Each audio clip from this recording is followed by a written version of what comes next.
Ecuador cumple ya 10 días de manifestaciones, bloqueos y disturbios en sus calles debido a una serie de protestas lideradas por la CONAIE, que es la Confederación de Nacionalidades Indígenas del Ecuador.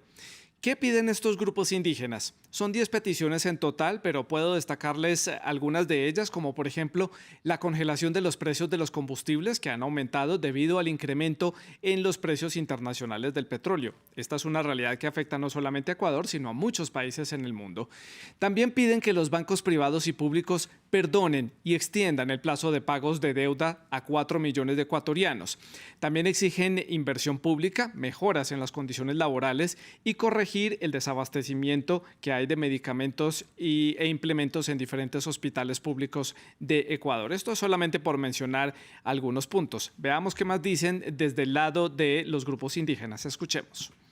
El movimiento indígena del Ecuador, agrupados en la CONAIE y las otras organizaciones sociales movilizadas, estamos dispuestos a dar una respuesta que permita abrir la discusión sobre los mecanismos de cumplimiento de los puntos por los que nos hemos tomado esta movilización a nivel nacional. Estas condiciones suponen una serie de voluntad del gobierno nacional para bajar las acciones represivas, derogar el estado de excepción y la desmilitarización del Parque El Arbolito. El gobierno respondió con un despliegue de operaciones coordinadas entre la policía y las Fuerzas Armadas para dispersar estas manifestaciones en las calles y en las principales carreteras del país que ya están impidiendo el abastecimiento de algunas poblaciones.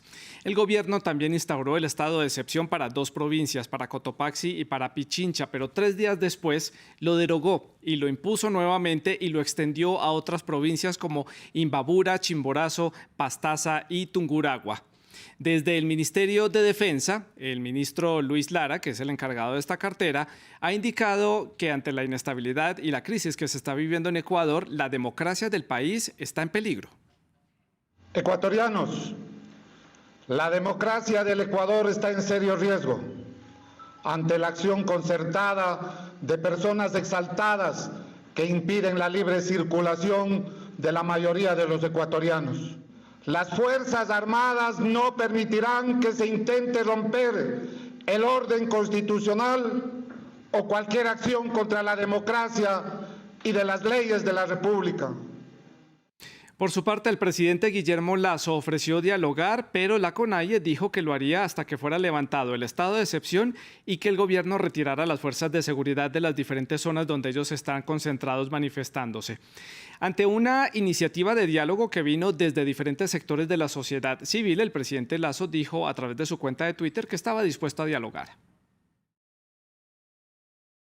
El Gobierno Nacional ha acogido gran parte de las sugerencias presentadas en la agenda de la Confederación de Nacionalidades Indígenas de Ecuador, CONAIE, con medidas compensatorias anunciadas públicamente, pero estamos conscientes de que el proceso de solución de los problemas de un país es dinámico y, por lo tanto, estamos dispuestos a identificar en conjunto las mejores formas y vías para estas soluciones. La última vez que la Confederación de Nacionalidades Indígenas se manifestó en las calles fue en octubre de 2019 y llevó a la paralización del país por 20 días y solo hubo un entendimiento entre las partes tras una mediación por parte de Naciones Unidas y también de la Iglesia Católica. En ese entonces, el presidente Lenín Moreno dio marcha atrás a su idea de eliminar la ayuda estatal a los combustibles para el consumidor. En esta oportunidad, la invitación a negociar viene desde la sociedad civil, también desde la Organización de Naciones Unidas y desde la Unión Europea. La situación y la tensión en Ecuador se incrementa con el paso de las horas, por eso es nuestro tema de análisis y debate hoy en nuestro programa. Y para conversar sobre este tema saludamos a María Paz Hervis. Ella es decana de la Facultad de Ciencias Sociales y Jurídicas de la UISEC. Ella se encuentra en la ciudad de Quito y desde la ciudad de Guayaquil, en la costa del Pacífico ecuatoriano, está Gabriela Panchana Briones. Ella es analista y comunicadora social. Les recuerdo que ustedes también hacen parte de esta conversación. Pueden dejar todas las preguntas y comentarios que deseen a través de las redes sociales. Estamos en Twitter, en Instagram y en Facebook, en donde nos encuentran como @France24_ES, @Santilogo, que es mi cuenta personal, en YouTube, pueden seguir nuestra señal de streaming en vivo. También los invito para que escuchen nuestro podcast de El Debate de France 24. Estamos en Apple Podcast, también estamos en Spotify, en Deezer y en TuneIn. La etiqueta para que usted deje todos los comentarios, ya se la recuerdo, es numeral El Debate F24. Esperamos su participación en este programa a través de sus comentarios en las redes sociales. Comienzo entonces con mi invitada en la ciudad de Quito. Le doy la bienvenida entonces a María Paz. Gracias por acompañarnos hoy en el programa, María Paz. Y punto de partida, que es como llamo yo a la pregunta inicial para conocer posiciones sobre este tema. ¿Cuál es su perspectiva, su panorama general de la situación en Ecuador? ¿Una protesta de descontento por parte de los indígenas? ¿Es una crisis de gobernabilidad por parte del gobierno del presidente Lasso? ¿Cuál es su opinión? Buenas noches, Santiago. Es un gusto nuevamente estar contigo en este espacio y quienes nos escuchan. Pero son momentos muy dramáticos para el Ecuador. Cuando tú mencionabas dónde le identifico yo a este fenómeno, tiene un poquito de todo, pero me inclino a pensar que esto se trata de un intento más de golpe de Estado, de un intento de anarquía, del golpismo, de sectores donde hay liderazgos indígenas que están muy asociados al crimen organizado, a la narcopolítica que se ha instaurado en el Ecuador, sin perjuicio de que existen descontentos sociales que son reales, que son legítimos, que lamentablemente son estructurales en el Estado ecuatoriano. Es decir, que tenemos que reconocer que una de las grandes tragedias de nuestro Estado es que tenemos un porcentaje de la población absolutamente abandonada en la zona del campesinado, donde mayoritariamente la población es indígena, donde tenemos provincias de la Sierra Centro del país, donde tenemos 40% de desnutrición infantil, y que estos problemas, como digo, son estructurales, se acarrea desde el diseño del Estado, que ningún gobierno se ha comprometido con el cambio. También hay que reconocer que este gobierno en particular ha tenido una debilidad en gestión política que también definitivamente se evidencia en estos días, pero lo que estamos viviendo en el Ecuador es un caos, una crisis que nos puede conducir a una condiciones de guerra interna dramáticas, donde quienes llevan la batuta son los más violentos y donde vemos financiamiento externo al Estado y a la sociedad civil, es decir, probablemente del crimen organizado. Paso a presentar a Gabriela en la ciudad de Guayaquil. Gracias por acompañarnos, Gabriela. También punto de partida, la misma pregunta, su panorama general, perspectiva sobre este tema. Ya conocíamos y vimos hace unos segundos el de María Paz. ¿Cuál es su punto de vista? Hola, Santiago. Hola a María Paz también. Saludos a la audiencia. Me parece que hay una conflagración de diferentes temas. Comparto que hay necesidades reales y legítimas que de alguna manera están vistiendo de protesta social, probablemente utilizando a gente pobre que ha sido manipulada por dirigencias que sí tienen una agenda política y que de alguna manera está aprovechando la crisis, que no solamente es crisis del Ecuador, sino una crisis global y un lamentable manejo poco adecuado del gobierno en términos de estrategia política y de comunicación.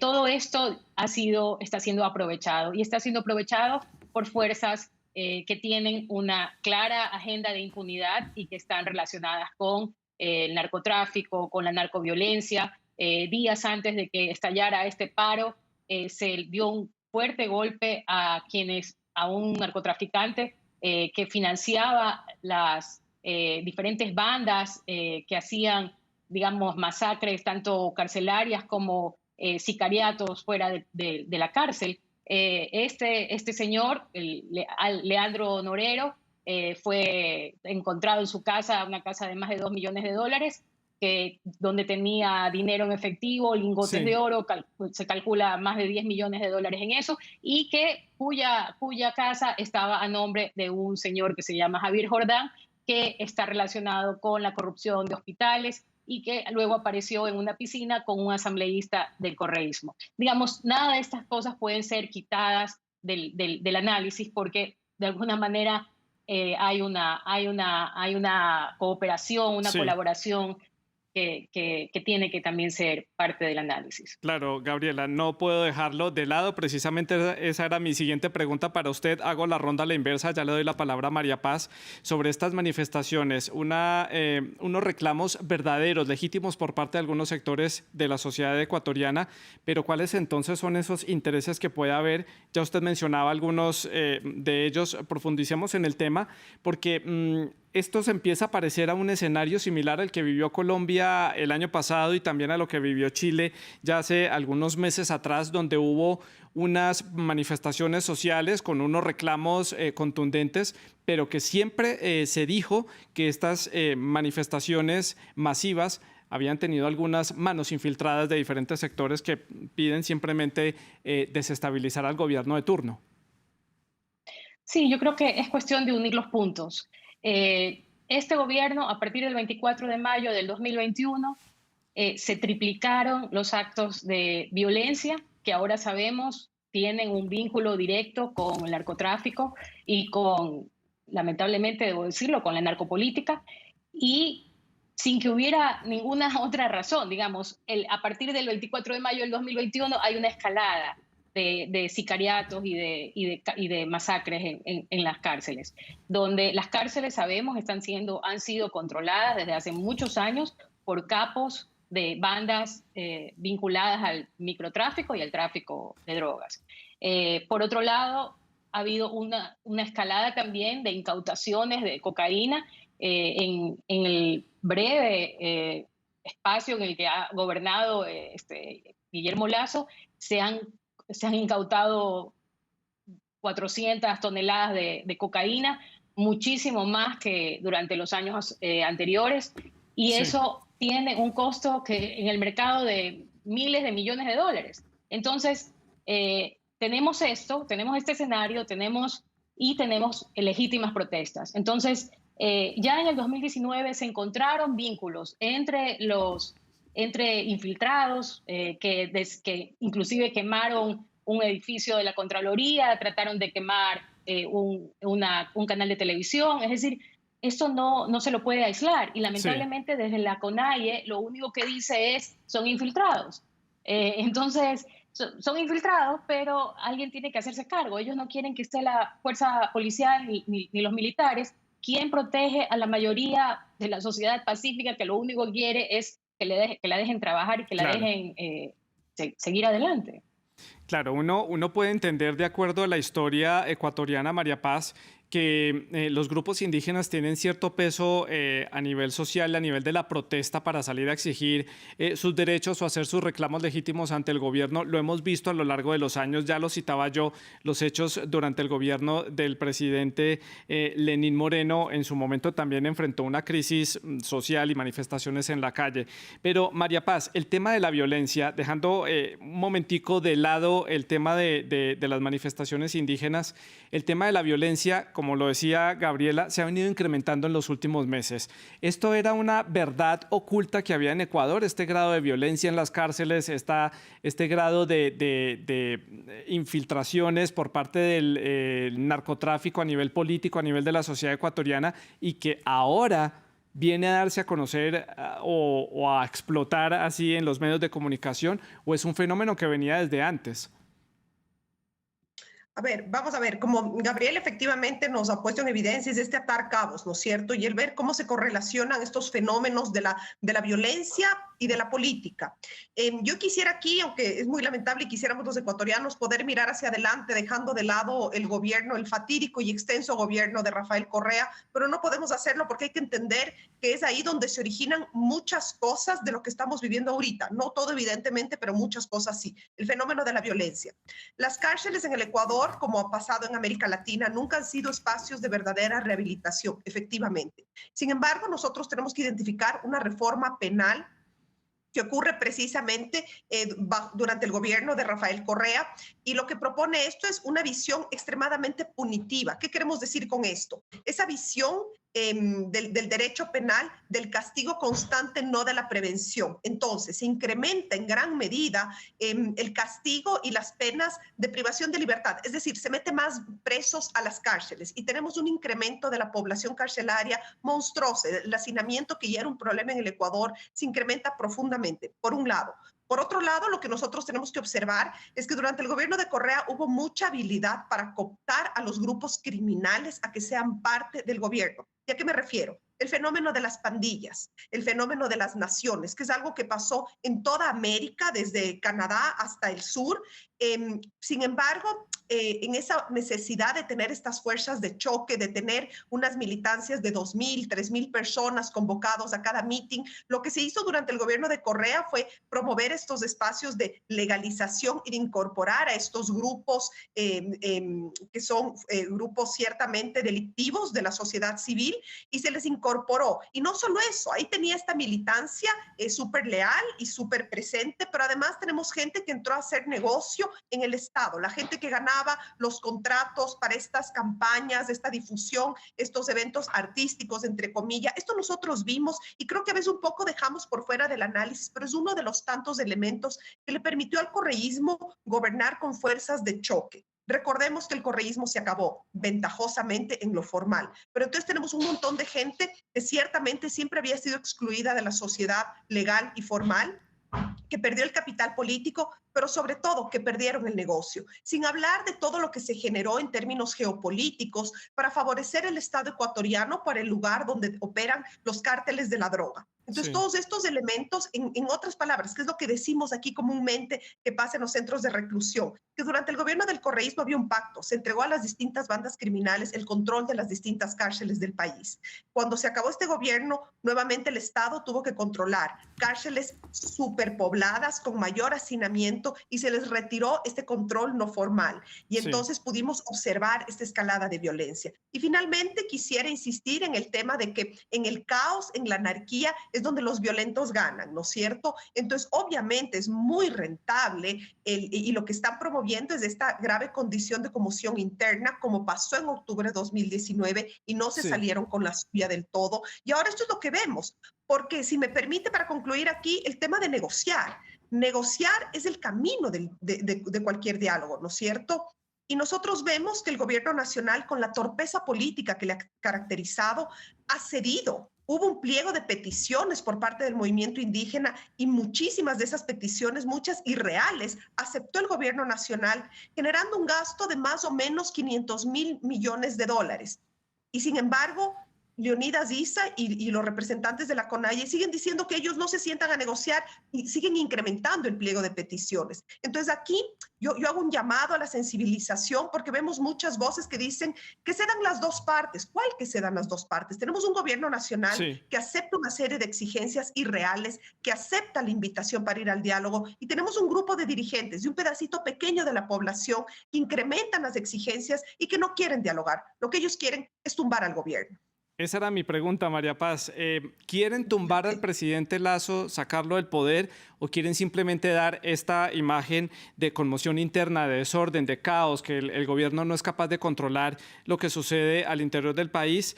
¿O simplemente lo quieren dejar en el punto como al borde del abismo, que está tambaleando, y no generar un problema político como tener que llamar a unas nuevas elecciones o ver caer a un presidente que se exilie o algo así, que ya es un escenario que hemos visto en Ecuador varias veces?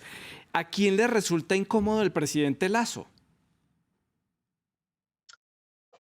Me adelanté un poco porque creo que todo esto va atado, ¿no? En el hilo conductor de estos fenómenos de violencia, lo que nosotros vemos es que cualquier régimen democrático, inclusive uno no competente políticamente, como ha sido hasta ahora el gobierno del presidente Lasso, es absolutamente incómodo para las bandas criminales. Es decir, si no está el correísmo, que es donde ellos han pactado libremente, esto ya no les resulta un buen negocio.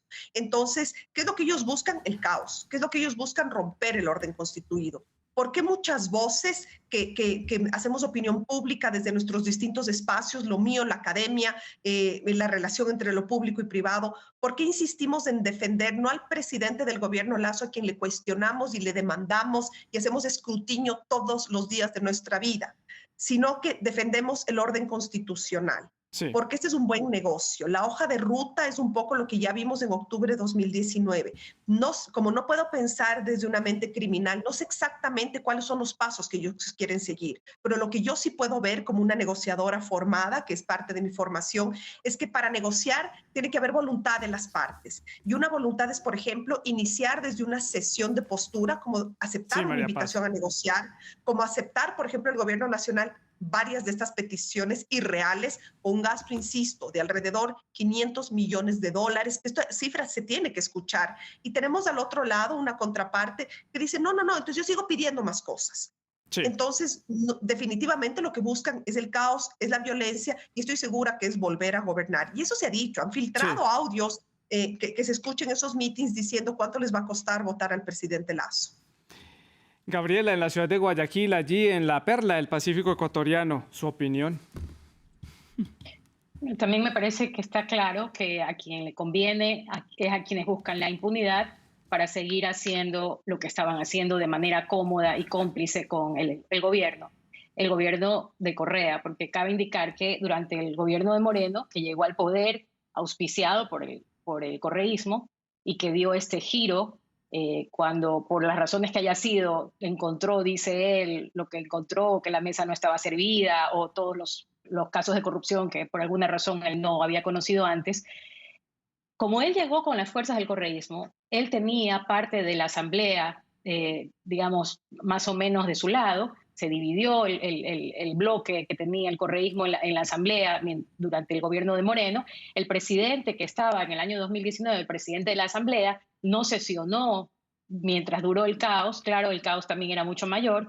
Ahora, en contraste de esto, vemos que en la asamblea tienes a 49 asambleístas del correísmo y a veintitantos asambleístas de Pachacutic, que es el brazo político de la CONAIE. Entonces, ese escenario hace que sea mucho más fácil, mucho más factible que haya un golpe de Estado hasta cierto punto constitucional, es decir, forzar al gobierno a llegar a una muerte cruzada, esto es, a disolver la asamblea y a llamar a elecciones de generales, donde el presidente también pone a disposición su cargo, y salirse de una manera con la de ellos, ¿no? Sí. Esto en un momento en el que estamos a pocos meses de las elecciones seccionales, que son en febrero, y que por el desgaste político normal del gobierno y también por el pobre manejo que ha tenido de la gestión política, podría significar que los grandes ganadores, digamos que hubiera esta salida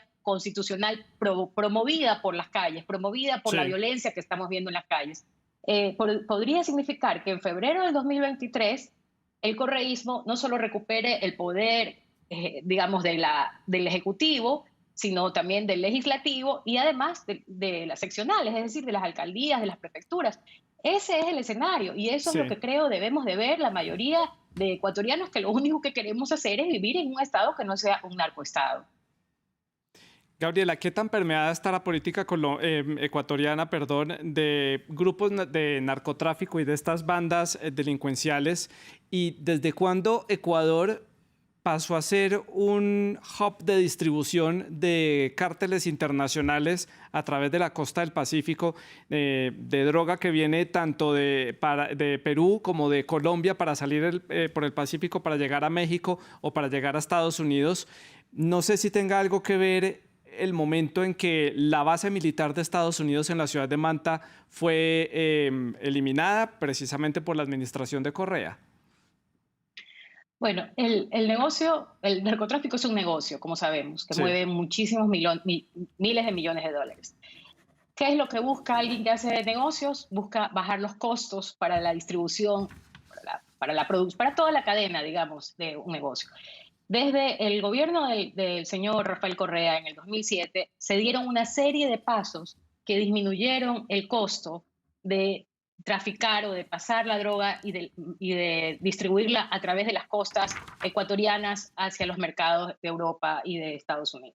Entonces, esto se dio a través de eliminar el convenio que tenía con Estados Unidos en la base de Manta, a través de la contratación de estos radares que no servían para nada, y a través de una serie de políticas que generaron, digamos, esta complicidad con las FARC y con los narcotraficantes. Esto es tan evidente que en el juicio del Chapo Guzmán en Estados Unidos hubo declaraciones que mostraban cómo el Chapo decía que él manejaba gente en la policía, en las Fuerzas Armadas. De hecho, durante el gobierno de Moreno se encontró 1 tonelada de cocaína en una de las bases militares.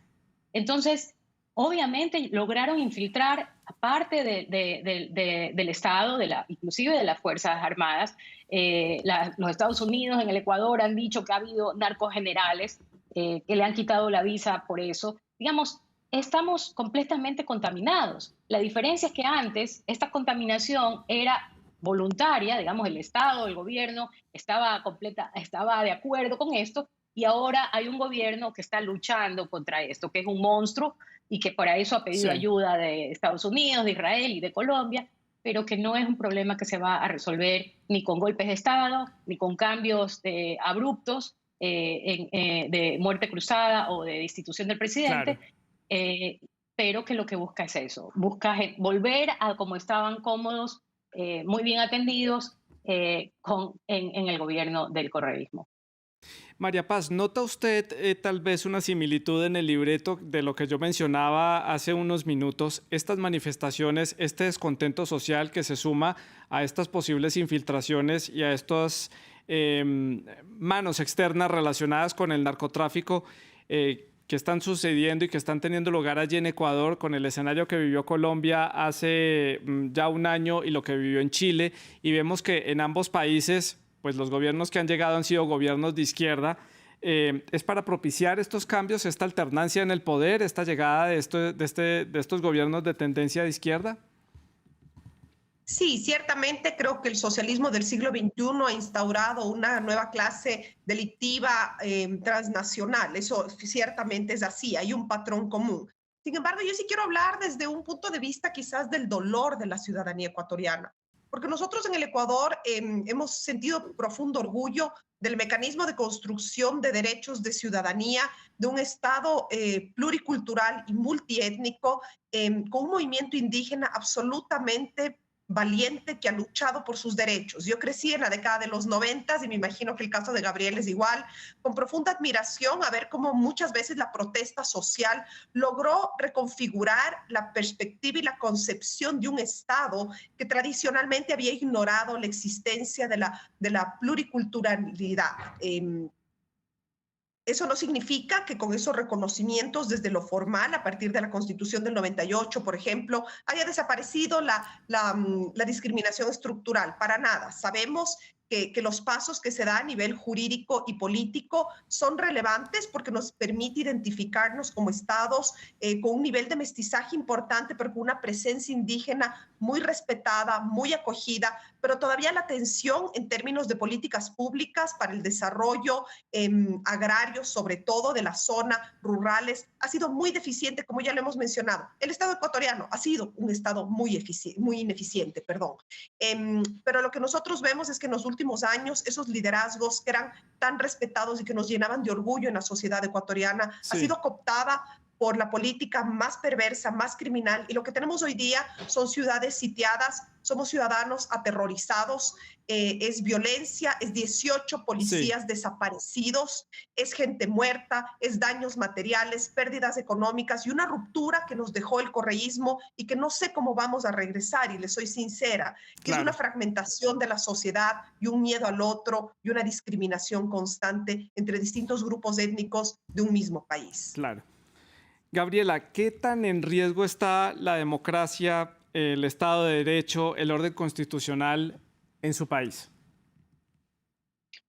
Bueno, creo que eso depende de nosotros. Depende de que la sociedad pacífica, que es la mayoría del Ecuador, se plante y diga, no vamos a permitir esto. Me parece que eso es lo único que podemos hacer desde la opinión pública, desde las calles, desde las redes sociales, en paz, con tranquilidad, con empatía, sabiendo que hay legítimas necesidades, que nuestros hermanos indígenas han sido desatendidos, han sido manipulados, y que eso hay que resolverlo. Y que creo que ahí también el gobierno debería de generar una especie de plan Marshall para las comunidades y los pueblos indígenas, Sí. de manera que se resuelva los problemas estructurales que no se han resuelto hasta ahora o se empiecen Claro. a resolver por lo menos.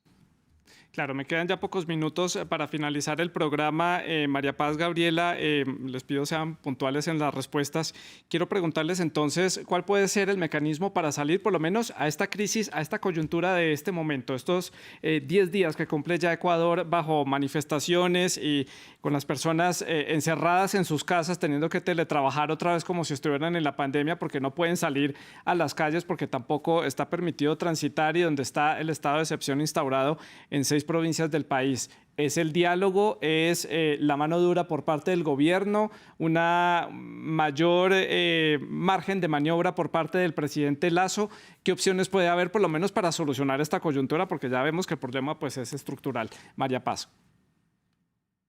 El diálogo debe darse y para eso las partes tienen que negociar. El Estado, a través del gobierno nacional, está dispuesto a negociar. Ahora nos hace falta que la dirigencia indígena deponga sus posturas y sus exigencias y se siente a negociar. Si eso no pasa, nosotros tenemos que ver que el Estado ecuatoriano, como cualquier Estado democrático del mundo, nos defienda a nosotros, a los ciudadanos y a las ciudadanas que sí creemos en el diálogo y que sí queremos paz para nuestro país. Y Gabriela, su opinión. Creo que la única salida es que dentro de la dirigencia indígena o dentro de las comunidades indígenas surjan otros líderes que puedan influir, que puedan alzar la voz y pedirles que paremos esta violencia y que la salida es el diálogo. Pero creo que debe haber una maniobra de alguna manera en pro de la paz dentro de las comunidades indígenas y también debe de haber abrir los oídos y abrir los ojos de parte del gobierno para sentarse a promover soluciones mucho más radicales Sí. que contemplen las realidades del movimiento indígena. Me queda un minuto, Gabriela, María Paz, en ese orden de ideas, dependiendo de lo que ustedes acaban de responder, ¿cuál entonces puede ser ese primer paso? Gabriela, comienzo con usted. Creo que el primer paso es eso, es encontrar otros actores dentro de las comunidades indígenas que puedan ser oídos y que no tengan esta suma cero como discurso, Sí. todo o nada. Esa creo que es la primera cosa que debe ocurrir. ¿Involucrar actores internacionales o a la iglesia también? Puede ser, pero Sí. hay que ver si es que los consideran legítimos, porque Leonidas Issa ha deslegitimado a más de 300 organizaciones de la sociedad civil, Sí. donde estaban universidades e iglesias. María Paz, su opinión. Primer paso. En la línea de lo que dice Gabriela, coincido con ella. Voy a mencionar nombres. Por ejemplo, hay una lideresa indígena, Cecilia Vázquez, quien ya ha mostrado en muchas ocasiones que ella discrepa de estas formas violentas, que sí lo hace Leonidas Issa. ¿Por qué no miramos a ver qué pasa con las mujeres dentro del movimiento indígena? ¿Por qué no descalificamos a los violentos y buscan otros actores? Me sumo a esa propuesta. Pues a María Paz, a Gabriela en la ciudad de Quito y en Guayaquil les agradezco por haber hecho este análisis sobre la situación política que se está viviendo en Ecuador a lo largo de estos últimos días. Hemos estado muy atentos aquí en France 24 siguiendo minuto a minuto lo que va sucediendo allí en las calles de Quito y de las diferentes localidades, poblaciones y ciudades en Ecuador. Vamos a seguir atentos al desarrollo de esta crisis que se está viviendo allí. Les agradezco a las dos y ustedes pueden seguir dejando sus comentarios a través de las redes sociales, pueden seguir dejando también sus preguntas y no olviden, ya nos pueden escuchar también en nuestro podcast en las diferentes plataformas que hay disponibles. Sigan con nosotros, sigan con France 24.